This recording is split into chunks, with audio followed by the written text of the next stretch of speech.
Welcome to Paradelphia Radio. This is Rick Pruitt, once again here in the Toxic Studios for show number 299. Some things don't even cost that much. We are one show away from our big 300. I can't believe it. But tonight we do have a good one on tap here. Oh, yeah. Always. But, before we get to all that, Mr. Dougie Doug is here in studio. I am here. It was Father's Day last week, so we went on a nice little camping trip, so that was my absence. But next week's the big party, You did not get eaten by bears? You know, it's funny. We were like 4.5 hours away where there were bears. 4.5 hours away? It was up in Wellsboro, PA. Why'd you go all the way there? Just, I don't know. It was different. Just, it was the mountains. Just started driving? But yeah, but it was crazy. Like, so you had all these warning for bears and everything, but the one thing that stuck out the most was the big old placard that said, "Watch out for rattlesnakes." Oh, yeah. I didn't even think they were up there. I thought rattlesnakes were in, like, South America and Africa. I'm sure that went over big with you. Not northern Pennsylvania. The northern Pennsylvania rattlesnakes. Well, oh, yeah, that's true. Pay more attention in science class. That was a long time ago. But, yeah, so, but, I mean, yeah, it was nice. It only rained once. It was, warm, but, Very cool. Back to South Jersey. Back to South Jersey. All right, so it is the most magical time of the year. That's not Christmas. Not Christmas. Halloween? But you're close. No. Okay. Because this time of year there is something red that comes into your chimney. Uh-huh. And eats, acid rain? And eats, as I said in my little promo we put out there, eats all your milk and cookies. Okay. Maybe eats grandma and grandpa. Termites? I was just saying, there's so many things that I can think of here. It is Blobfest season. Ah, even better. Okay, so it's not as bad as the rest of those things. Not as bad as Christmas, no. No, right. and tonight joining us, we have the Master of Ceremonies, Mr. Dash Daring, a.k.a. Chuck Francisco. Chuck, welcome back. Hi. Welcome back. Hey, fellas. How you Thanks for doing? having me back on. Hello. Yeah. So rocking and rolling. We've been talking about this and trying to promote this for a few weeks now, and the day is getting closer and closer. We're into July now, and you guys are a little over a week away. So that's true, and we couldn't be readier. Yeah, I've used way worse words. See, even there, so don't worry. Just smash it together; it'll work. Yeah, it always does. So last year, you guys did the virtual thing because of COVID, and for a while there, you weren't sure about how it was going to go this year. But this year, I guess because of the restrictions that you guys were not sure of at the beginning of planning all this, you went virtual again with this. So what is on tap here? What is the thought process behind the event this year? What do you guys have new coming in this year? Just give us kind of the rundown. Yeah, thanks, Rick. So last year we had about 6-8 weeks to really put Blobfest together in a virtual sense. And oh my gosh, I think we did a pretty good job. We had a fun time. But if you look, you can sort of see the edges, the seams. Some of the segments were just filmed in my basement because we couldn't get people together in one room together to film. So, and despite that, we actually won the Rondo Award for Best Virtual Event, which is a prestigious horror award. Yeah. So this year we had the time, and it was very obvious to us right around December. January that Phoenixville itself wasn't going to allow us to put a festival of 20,000 people on in the summertime. So instead, we decided we were going to kick everything up as many notches as we possibly could. So we're offering a full 3-day event. This year, we're starting off with a pre-show cocktail hour with Aurora Borealis. She's a horror hostess from Baltimore. She's going to kick everything off. Then we're going to have a Friday night show. It's very similar to our Friday night stage show. And then very rare, this is not a thing we ever normally do. We're actually showing the Blob on Friday night. We normally never, ever do that. And then we just kick it off. We don't stop for the entire weekend. We start off Saturday morning with the Monster Kid Matinee. So the Monster Kid Matinee is puppets and story time, but with a horrifying, ghoulish twist. Nice. And that's our 10 a.m. Saturday morning. That rolls us right into Dinosaurus, which is our first movie on Saturday. We've got double features all day of The Blob and other movies from Jack Harris. So Dinosaurus, 4D Man, we've got Equinox, we've got Mr. Lobo's Spook Show at night. We're going to have pipe organ music. We're going to have short films. We're going to have wacky commercials. We're going to have vintage things.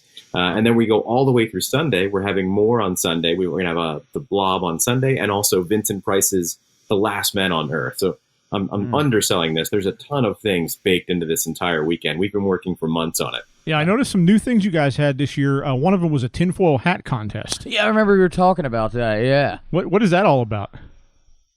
So that's actually a legacy event that we had discontinued because it was impractical for a long time. We did that it was an early Blobfest thing that went on for several years or more than a decade. But it became really impractical because we would have all these gigantic tinfoil hats that would take up lobby space and fall apart. And but since we're all in our houses and sending videos, that it can still work. Right. Nobody's yelling down up front, so that's very cool. That's exactly right. Or the lights catching off of it. And all kinds of glares and everything. Right. Yeah. One of the most the neatest. I'm sorry. Go ahead. Oh, I'm sorry, Rick. If you go back and you look at old movie theater promos on like archive.org or on YouTube, you'll find promos from the 40s and 50s that are all about telling women to take their hats off. Because women would go to the theater and they'd have a hat and it would be very fancy. It was at the time you had to have the more feathers in your hat, the more ornate your hat was, the better. And it would be pinned to your head. So you couldn't just take it off. But women would go to the theater with these enormous concoctions and they would block the view of the people behind them. So there are like old promos like, don't talk in the theater. Ladies, take off your hats. Now that it's the cell phone thing, if you go and look back, and see that. Shut your cell phone light off. Yeah, right. That's awesome. No kidding. So one of the things that I find most interesting every year, and I can't remember if you guys did this last year or not. I know you did it the year before when I first found Blobfest, was the shorties, the little movies. Did you guys do that last year or not? I don't remember that. We did, yeah. Okay, so the short film competition is a pride point for Blobfest.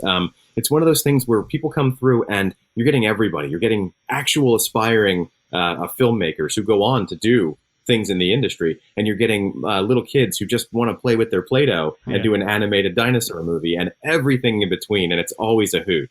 Yeah, some of them are really good, considering the the budget is probably $20 in a peanut butter sandwich, Right, but the quality, like you said, is amazing.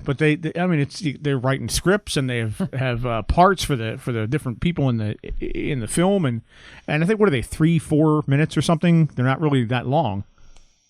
Yeah, 3 minutes max. We want them to be horror or sci-fi or 1950s themed. Yeah. I think we have 15. I just put them all together for us to pick and choose the winners for this year. Yeah. And a lot of them are a lot more probably creative than some of the horror movies nowadays. So, Yeah. So we had a really good one 4 years ago now, 2018. It was called The Fee. Really like that one. Will Martino. He came in. He did this short film, and it was about a tooth fairy and a little kid, and the tooth fairy's monstrous, and it was really good to the point where we were like, "This is really scary. We're going to have little kids in the audience. Is it too much for them?" Warning. Like if you brought a small kid with you, this next one's going to be a lot. And the next year, he won, and then he came back the next year. He had built it. He put some funding together and built it out into an actual short film. Oh wow! And so it was actually part of Blobfest the following year. That's cool. Wow, that's cool. So this year, your theme is House of Harris. What does that refer to, and where did that come from? The producer of The Blob is Jack Harris. He passed away a few years ago, and he was prolific as a Hollywood producer. His book is fantastic. You should definitely look it up. He lived out in L.A., so talking about like the celebrities and stuff who would come to the house, everybody who he knew. And so he put together The Blob. That was his first big production. And then he also did several other films from the director of The Blob, Irvin Shorty Ayworth Jr. We're showing all of them, or all of those collaborations this year. So we're showing The Blob and Dinosaurus and 4D Man. Those were all Jack Harris. And then we're showing Equinox, which was not from the director of The Blob, but it is a very well-known cult film that was super influential. It's got a Criterion edition, and it highly influenced The Evil Dead, the first one. Okay, yeah, it's an interesting choice, and I know from experience last year when I signed on to the ticket for the virtual event, you guys had a Discord server that you guys ran simultaneous to the movies. Are you guys doing that again this year? Absolutely. The community is my whole thing about this. I love talking to people and hanging out with people. That's the thing that's been the worst for me for this whole thing is just humans. Yeah. So that's a huge part of Blobfest. Like 20,000 of your closest friends and everything's fun and campy. So yeah, we're absolutely doing the Discord again. It was so much fun. You're reminding me I have to go in and update the emojis inside the Discord for this year's. Yeah, that was a lot of fun. I sat through. It was all the. I think it was Saturday night or whatever last year. Just kind of sitting there on the computer watching the movies and split screen with the Discord server and just put your comments in there here and there, definitely. reading everybody else's comments about the movie and it's like you said too, the interaction because you're bringing people that have this similar interest. I mean, it's a big interest that not many people think that is out there, but it is. I mean, there's a lot of people that have the monster and the old film and all of that to be able to come together. It's definitely something unique and fantastic. Yeah, you guys got Mr. Lobo back this year, which was pretty cool. Like he was there the year I was there live. He did that spook show, and I got to see that live. But and I think he did something. Did he do something last year? Or am I getting that wrong? He did something last year. He did. You're right. Yeah, he did the virtual. He brought the spook show virtual. So for those who don't know, inside the movie The Blob, there's a sequence in our theater, in the Colonial Theater, where they are watching a movie called Daughter of Horror. And that's when the Blob comes out of the projection booth and attacks the people inside the theater. So Mr. Lobo has been for a bunch of years now, has been doing a spook show, a not quite midnight spook show, live in our smallest theater. We have 3 different theaters in the smallest one.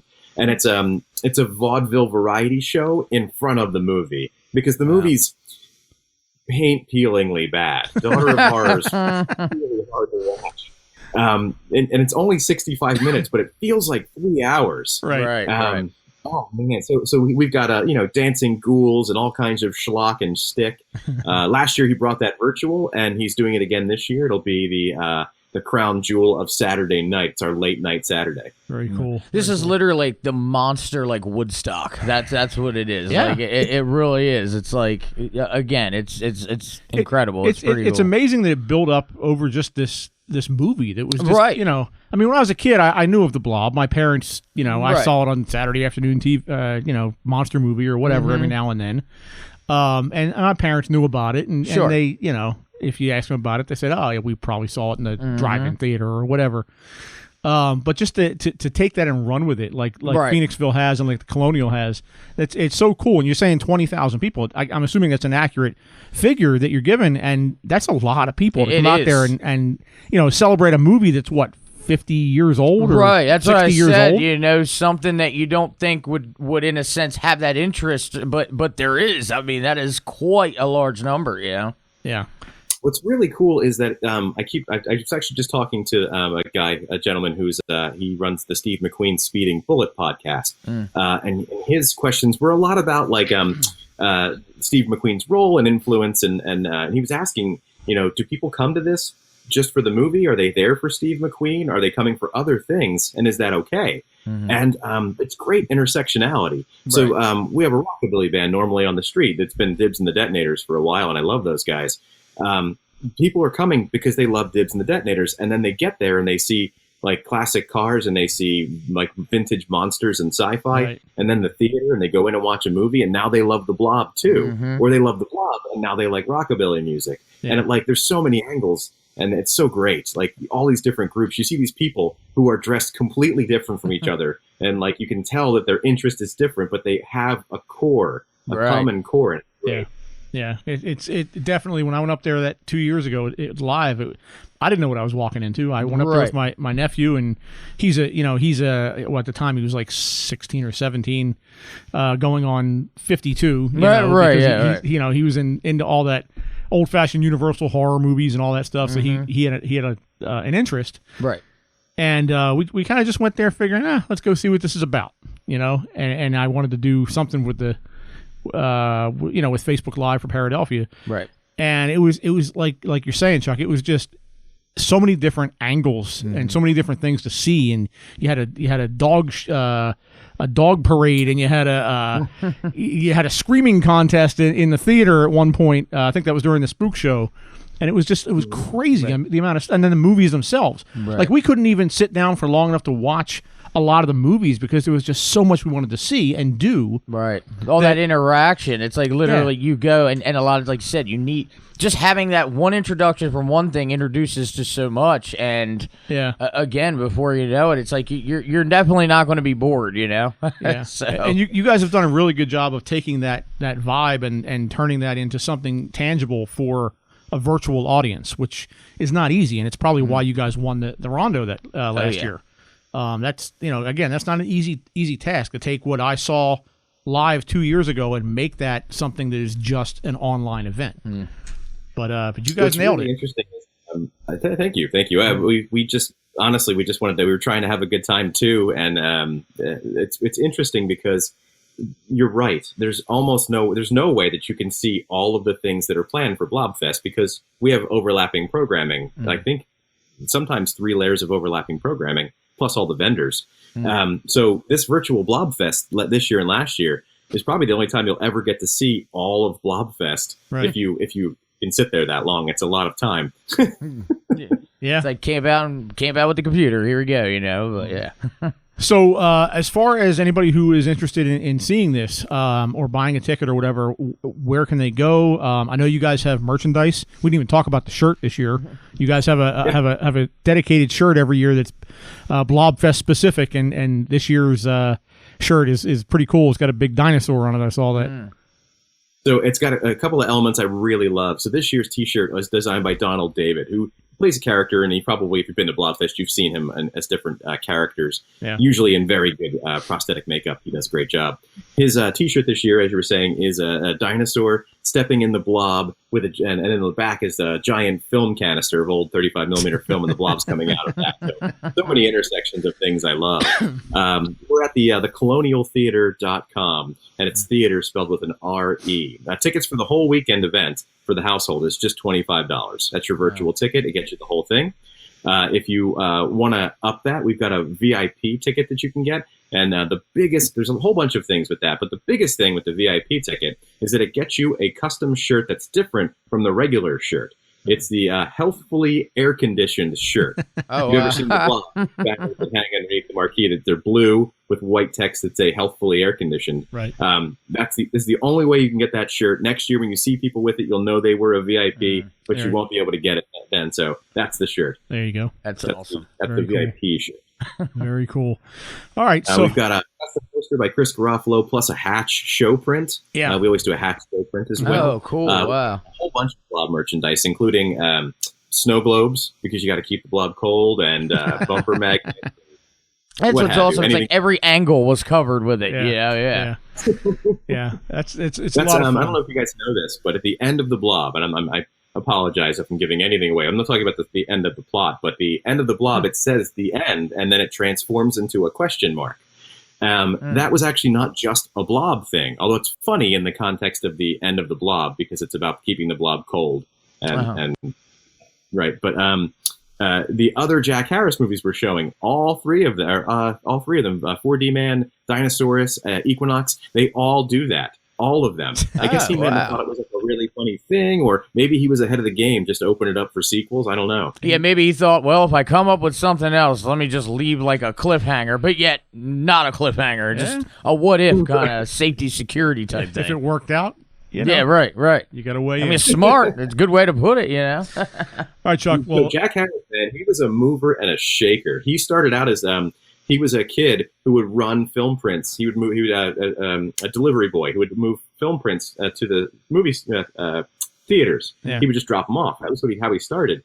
And he saw the inside of the business, and he was incredibly smart, very keen. He always saw the angles and worked his way up to be a film distributor of renown. Talk about seeing something and running with it. There's hope for you yet, Doug. Oh, yes, almost. I'm telling you. I'm just about there. All right, Chuck. Well, I mean, it's been great having you on. I do appreciate you doing this every year. We always want to have you on and promote Blobfest because I fell in love with the event when I was up there a couple years ago, and again last year virtually. Hopefully 2022 will bring another live event because I'd love to get back up there again. I hope so. Yeah. So we should do this again. I always enjoy coming on with you guys. If you want, I can come on again next month if you're interested, because we're bringing the Splatterfest back in person. Yes. That'll be our first in-person event. Yes, I did see you promoting that. Yeah, absolutely. We'll talk after the show, but yeah, absolutely. I would love to talk about that. Yeah. So again, Blobfest this coming, not this coming weekend, but the weekend after the what is it, the 9th through the 11th? Yep. Nice. Tickets on sale now. thecolonialtheater.com. Just look for the Blobfest signage and logo on there, and you can follow that to the ticket purchasing screens. And hey, man, if you're looking for a good time, it's definitely worth it. $25 for a whole weekend, and you can get the VIP, get the shirt, and all that other good stuff. I mean, I can't promote it enough. Right. For the money. It's an entire weekend of entertainment. Again, you're not going to find anything like that and get what it is. So it's awesome. Yeah. So Chuck, I want to thank you again for coming on. Good luck this year. Hopefully everything works out great. What are you guys up to now? I saw 23 states or something. Last I saw you post. Sorry about that. I've got this weird Tim Burton clock that just goes off at the wrong times.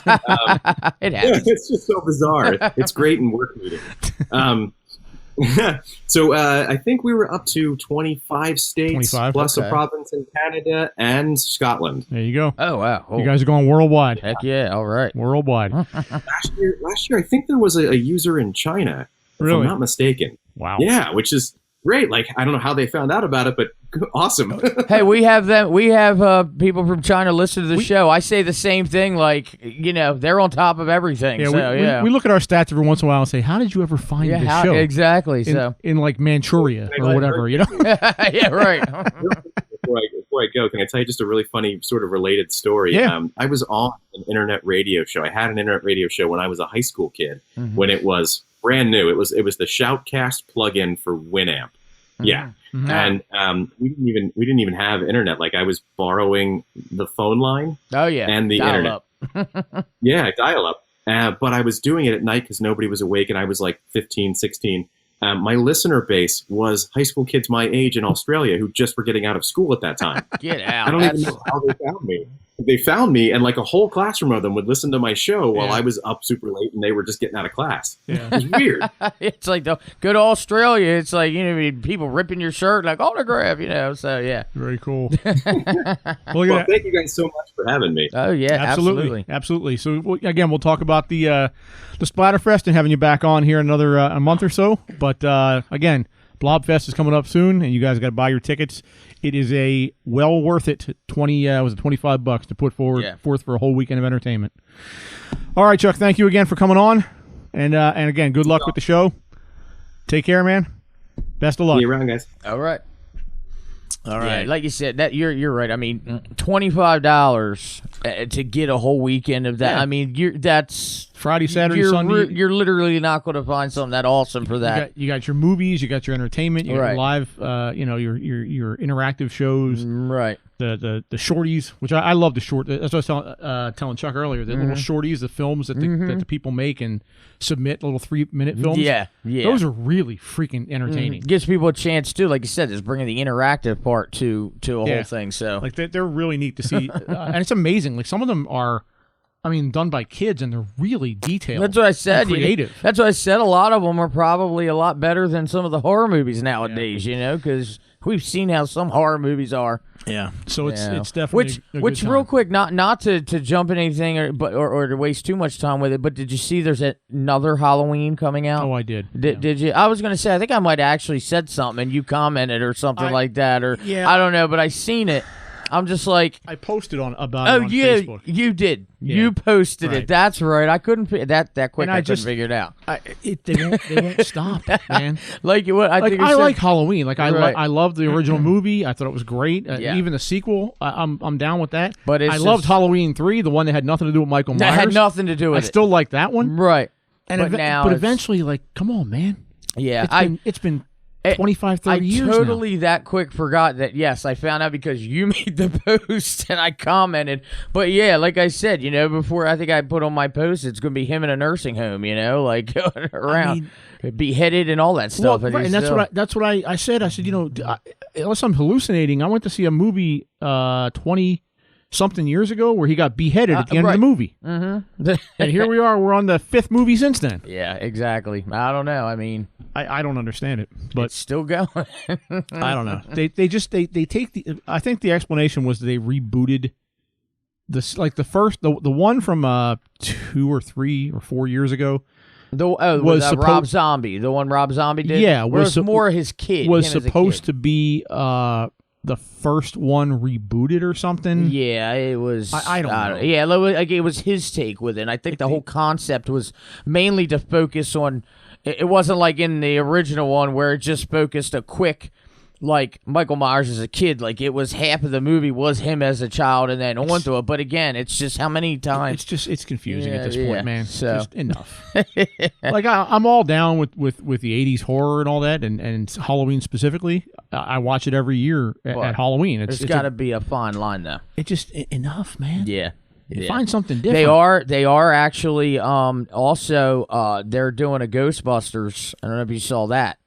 But it's I saw the one they did with all the chicks. Well, yeah, but this one isn't the chicks. This one, if you watch the trailer, it is the way it looks is that it's a bunch of like teenagers, and they come across. I guess they're the grandkids of one of them. I'm not sure which one. The original one. Oh, this is the one that was supposed to be. It was supposed to be released last year, but they delayed it because of COVID. Because of COVID. Yeah. And it's like they come across the equipment, come across Ecto 1, but they didn't release too much information in it. But it's supposed to be involving the grandkids of like one or two of them, but it's supposed to be futuristic of what the original one had nothing to do with the girl, the female one. You know, so I see these things pop up where they take these franchises from 40 years ago, right, that were popular in the 80s. It's like and they're 70s. running out of ideas. Yeah. Nobody has any good ideas anymore. Mm-hmm. So they say, well, how can we reimagine this movie from 40 years ago and add to it? Well, yeah. Just let it go. Don't it's because there's no creativity. Right. There's no creativity. I mean, look at I see this in school now. Right, yeah. I bitch about just this. Take something and in my job, do your own version of it. It's kind of like I literally see this among kids and have for years. Right. I will give kids a blank piece of paper. I've done this and say, write a story. Just write anything. Anything. Right. And they will look at me like I have 4 heads and say, well, can I do this? Can I do that? Can I do this? No, think. Anything. Think of literally, it and write it anything. down. Make it up. Right. And they freeze. Unless you give them a framework or a start, they don't know what to do. They have no idea. There's no creativity out there, man. And again, even with the Hollywood creators and everything, you're right. Everything is. That's why a lot of shows you see are all surrounding some kind of the main topic. Yeah. You know, like, and again, Fast and the Furious. How many freaking Fast and the Furious? I think like number 9 is getting ready to come out. You know here. why they keep making them? Because dumbasses keep going to see them. And you're right. That's all. Dumbasses keep going to see them. All these producers and these writers. F27. What they're saying, what they're saying right now is, you know what? People keep making us rich, so we're going to keep. So I guess, you know what? If I think my donut sucks, but everyone's eating them, I'm going to keep making my donut. the first 1 or 2 was interesting. Right. Then they went to Tokyo. Beyond and that, they came back from Tokyo. And then Paul Walker died, and they used the CGI. And then, it is. You're right. It's enough. Yeah. Enough. I wonder if you took a Hollywood director and said, here's a piece of paper, write something down, if they give you the same blank stare. You know what? Yeah. You know what I noticed? I don't want to go on a rant because we're going to talk about another. Right. I know. But I was this time of year, the end of June, even before this. Right. Every year, one of my favorite things is to look at the movies coming out for the summer. I do the same thing and go to see what's coming up. And Taryn and I try to figure out, okay, because we love to go down to the drive-in down in Vineland. And check out a couple movies in the drive-in. Because you can usually watch like 2 or 3 of them at a time, right? And so we figure out, well, here's the 4 or 5 movies we want to see. Mm-hmm. We'll try to figure out when they're at the drive-in. Literally nothing. Right. Nothing. Or it's one from years ago or something. Nothing is out there that's out there now or promoted to be out there in the next few months that I have a slight interest in seeing. Yeah. No, nothing. I agree with you nothing. 100%. I did. When I was younger, too, I used to be like, oh, I can't wait to see this, or I can't wait to see this. And you'll see at the beginning of the year, oh, this is the year of the movies. But then all this stuff comes out, and you're just like, what is this any different? The only thing that was remotely interesting to me this year, and they released it on, was it Amazon or something? Early, it was Kong versus Godzilla. I've seen that advertised. I did see that. It was okay. It was pretty good. Right. But that is literally the only movie in 2021 that remotely gives me any kind of interest to go see it. Right. And it happened 4 months ago. And even I'm surprised. I'll be surprised if movie theaters don't start going down anyway, because even with COVID and all this stuff starting to kind of open everything back up, they're putting movies in the theaters, but they're still making it available for people to buy at home. So people are, of course, it's like, well, hell, if I can spend $20 at home and we can all watch the movie here instead of going to the theater and spending $20 a ticket. But that's short-sighted. Yeah, well, no, and because right, there's a dynamic to going to the theater. To going to movies, you're right. Yeah, it's an event. Yeah, it's just getting it's out. An experience. Right. Going to the theater, going to a drive-in, especially. The drive-in, I am obsessed with the drive-in. I will say it's a whole other thing, and it's more convenient to sit on your couch, but you're missing out on a whole experience. Yeah, you're right. Yeah, definitely. That unless you've done it and you're used to doing it and you know what I'm talking about, right? You're not going to understand. Right. No, I get you. Yeah, absolutely. And that's the fear is you get to all these young people that just go, oh, I'm just going to rent the movie. Just going to rent it at home. And eventually nobody's going to have gone to a theater or especially gone to a drive-in. Right. So they're not going to understand what they're missing. Right. And there's and I, again, talking about the drive-in, there's people that I've spoken to. I said, you got to do it because, I feel like when I go to the drive-in, it does take you back in time. Oh yeah. Even though I don't know what it was like back in time, but you do because that's what it was like. You're in a car. Back then you had the convertible and stuff, but it's so different and unique. Well, I went and saw when I was a kid. I saw a movie like Raiders of the Lost Ark. I saw in the drive-in. Right. I saw Grease in the drive-in at one point. It's just so like I said, my kids love it too. We put the hatch or in my Expedition. We put the back up. We lay something out on the thing. We watch it. It's definitely very cool experience. Yeah, anybody listen, if you've never been to a drive-in, I mean, they know there's not many left, but yeah, it's it's definitely worth it. I always say if I ever come into money, that is something you do. Business number one that I'm going to invest in is to put up a drive-in, and you do good because there's nothing. There's the one in Vineland, right? And I have my opinions about how that's being run. Yeah, I know what you mean. And one more thing about drive-ins, actually, when we were on our way up to Wellsboro, when we went camping, up somewhere close there, they had a drive-in because we were driving down the road and I seen, I was like, oh my God, that is a drive-in. And Melly said the same thing. She's like, that is a drive-in. Some do it well. We just had Chuck on with the Colonial Theater. That's not a drive-in, but it's an old-fashioned movie theater. Right. But they do what drive-ins should do. They have theme weeks. Yes. They like he's talking about Splatterfest, which is basically an entire, I think it's a weekend or maybe it's one night or two nights. Right. Where they do Italian horror films from the 70s and 80s that were like the overly gory films or whatever. Right. But they have these theme weekends and they run old films. Sure. That you can't necessarily ever see on a 35 millimeter print, right? And there is a difference. Big time. It's the digital stuff. I get that it's convenient now, right? But watching a film on a 35 millimeter print in a drive-in theater, or even in a sit-down old-fashioned theater, just something it's about a totally different visual experience. Especially in the beginning when you get that see the beginning and then it goes. So, and it's such a shame that that's fallen by the wayside. It really is. I'll tell you, we're hippies. All right. So anyway, moving on. So tonight or today, I was going to do just some para news at the end of the show, but I did come across an article today that I thought was kind of interesting. Apparently today on July 1st is the 113th anniversary of what is known as the Tunguska event. For anybody that does not know what that is, I have an article here from the Debrief.org written by Ryan Sprague that kind of explains exactly what this is. In general, what this is, to give you kind of a preview of this, it is an event that happened in 1908 where something, nobody yet knows what it is exactly, but something exploded over the Siberian forest in Russia. Well, there's theories. In a very there's theories. Yeah. In a very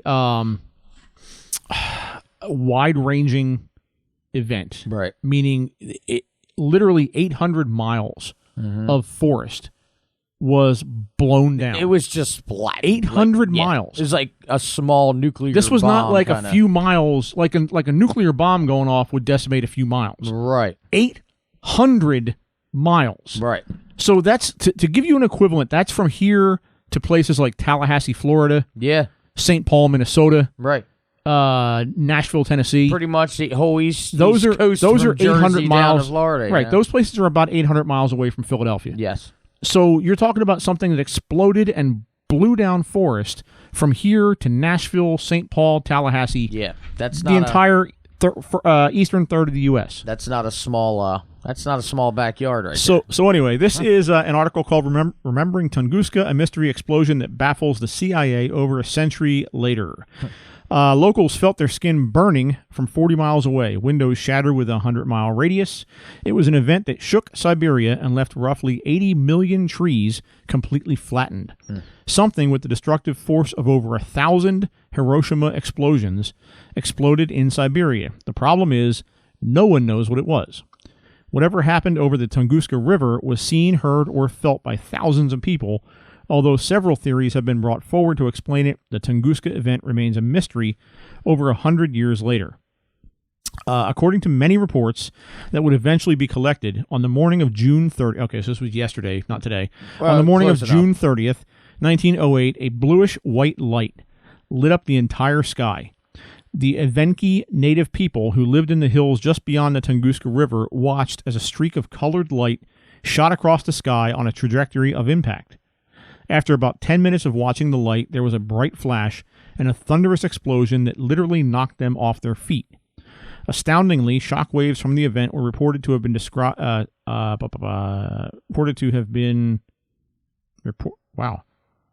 Astoundingly, shock waves from the event were reported to have even stretched as far as the UK and even Washington, D.C. in the U.S. Jeez. For many days after, the skies over Europe and Asia burned bright. Some people claimed to be able to read a newspaper at night. Wow. In California, the Mount Wilson Observatory noted that atmospheric transparency was very low for months, with an unusual amount of dust particles filling the air. Whatever happened in Siberia was more powerful than anyone could have imagined, but what exactly was it that exploded? Many newspapers worldwide reported on the event, but could only speculate about what it could have been. The region contained extremely rough terrain and was inaccessible to most within Russia. The country's political situation also made it close to impossible for scientists to investigate the aftermath. It wouldn't be until 1920 that a thorough analysis of the area would be taken. Leonid Kulik, the chief curator of the meteorite collection at the St. Petersburg Museum, would eventually lead an expedition to investigate.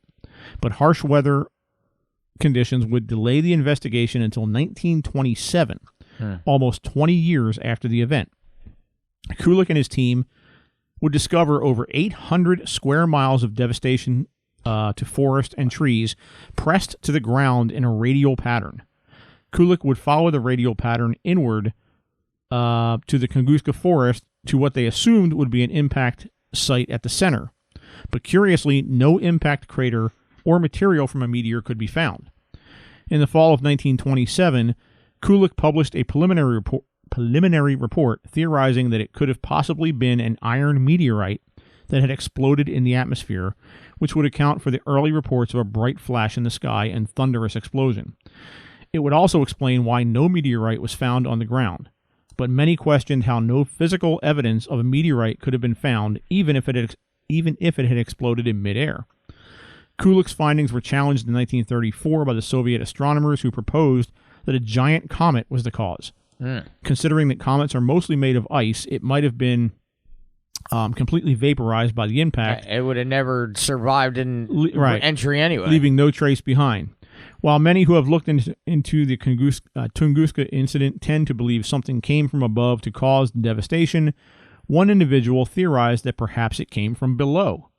In a paper published in 2003 in the Chinese Journal of Astronomy and Astrophysics, German astrophysicist Wolfgang Kundt suggested that the cause of the explosion was an eruption of gas from a volcanic rock known as kimberlite. In the paper, he stated it would have come from the molten earth some 3,000 kilometers deep. The natural gas would have been stored as a fluid that deep, and when it reaches the surface, it would become a gas and expand by a factor of 1,000 in volume for a huge explosion. Kundt supports his theory by observing how the trees fell in a radial pattern and several other chemical anomalies that earlier expeditions had found on the site. Another highly speculative theory suggests that this was the aftermath of a mad scientist's invention of a death ray. Oh, Jesus. Nikola Tesla had supposedly been attempting to create a machine that would achieve the wireless transformation of energy over vast distances. He believed this could be used to defend against any attacks during wartime. While testing this death ray one night in 1908, Tesla aimed it toward the Arctic and turned it on. He then eagerly awaited any news about destruction in the Arctic.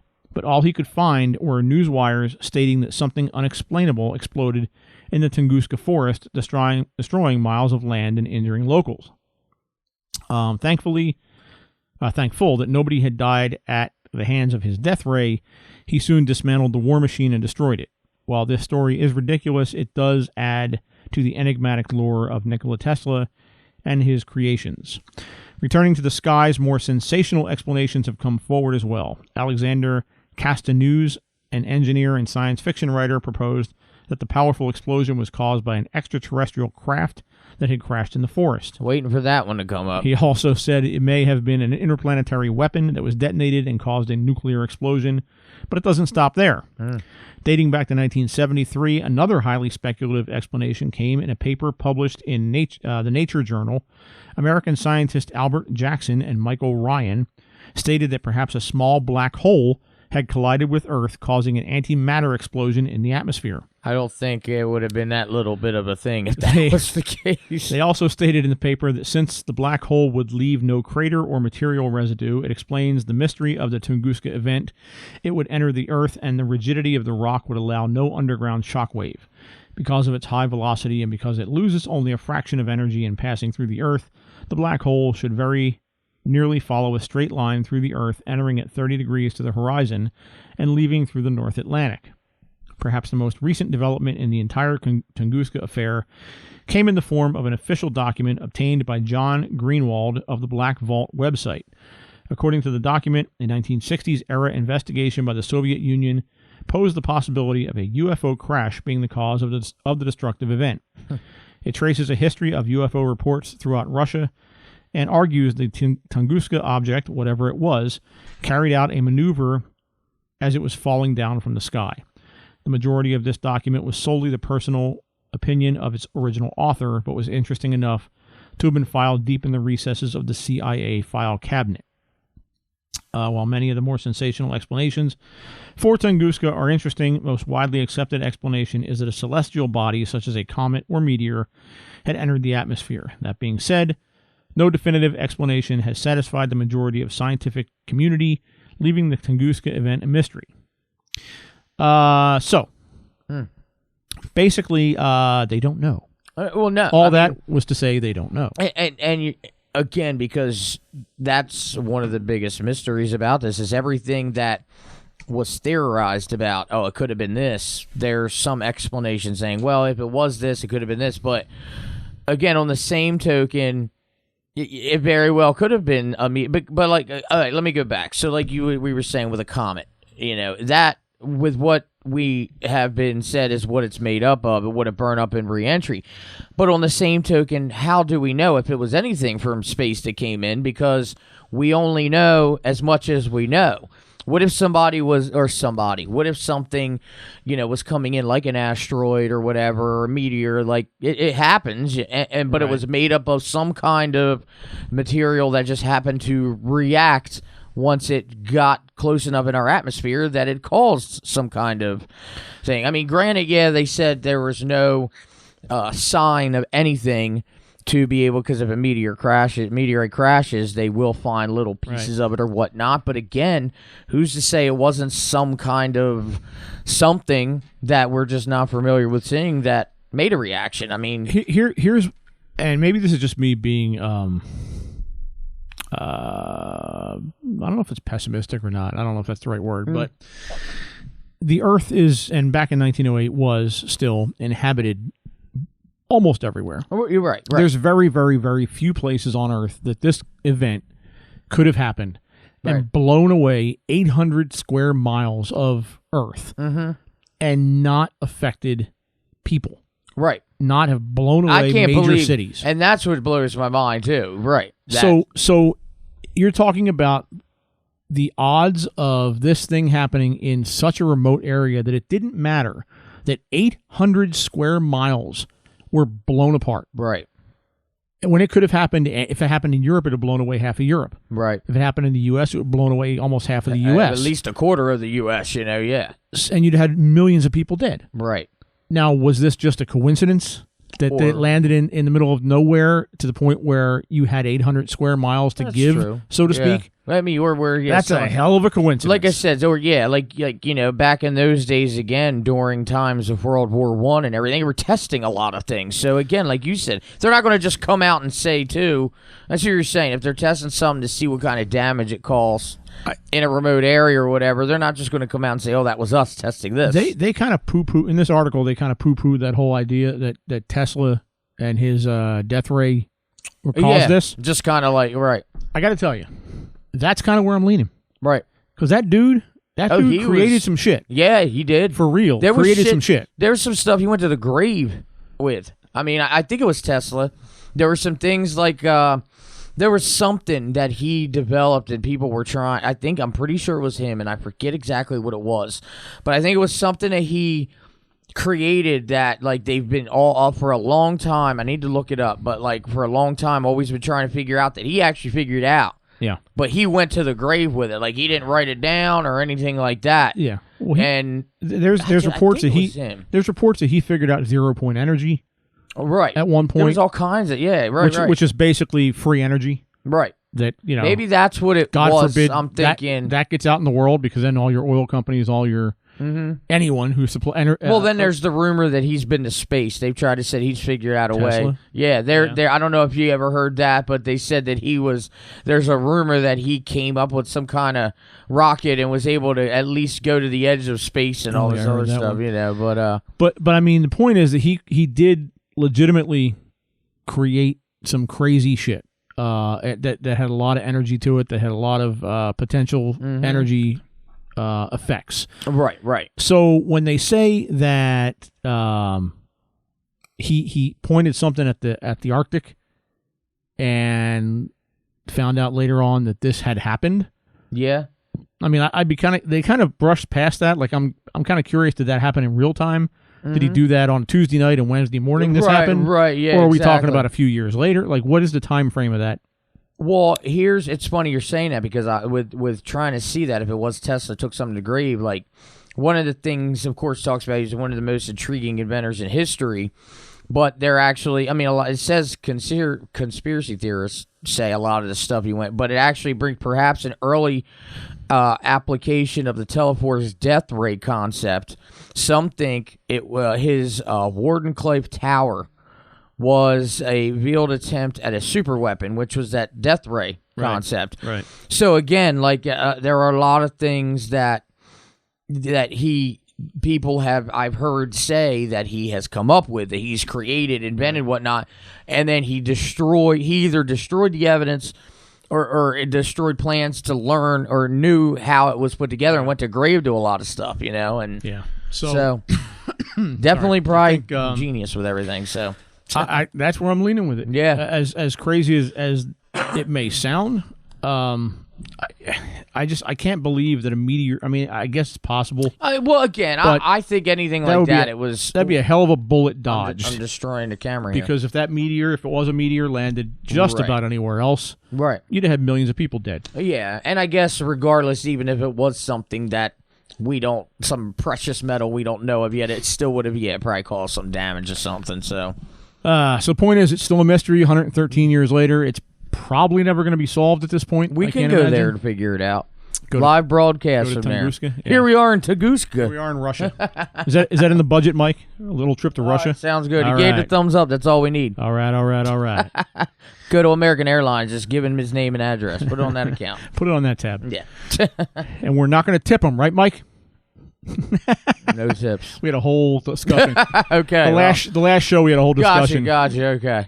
Not our show. The last show that was on Taking It Deep with Godfrey. Oh, really? Oh, okay. They had a whole discussion about tipping or no tipping. Nice. All right. Speaking of Godfrey and everybody else, next week he is going to be in studio with us because we are here for our big 300th episode. I still can't get over that. So we're gonna have some special guests. He is one.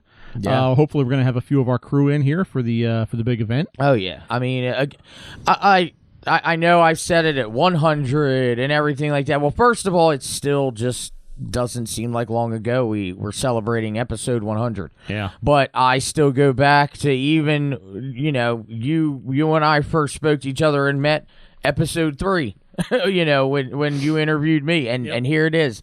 God, 7 years, I think? 8 years later. 8 years later. 8.5 years later. Here it is. So what is it now? Jesus. Well, 2000. I looked it up for the 2013. show. It was March of 2016 was the 100th episode. Right, but I'm saying 2013 was when I started the show. 13 or 14. October. Yeah, that's right. Yeah, 13. So yeah, here we go. That's man. Did you ever?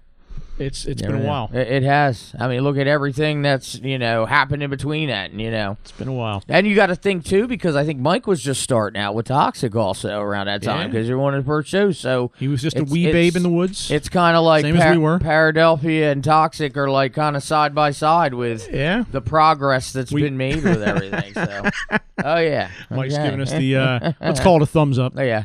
The Toxic thumbs up.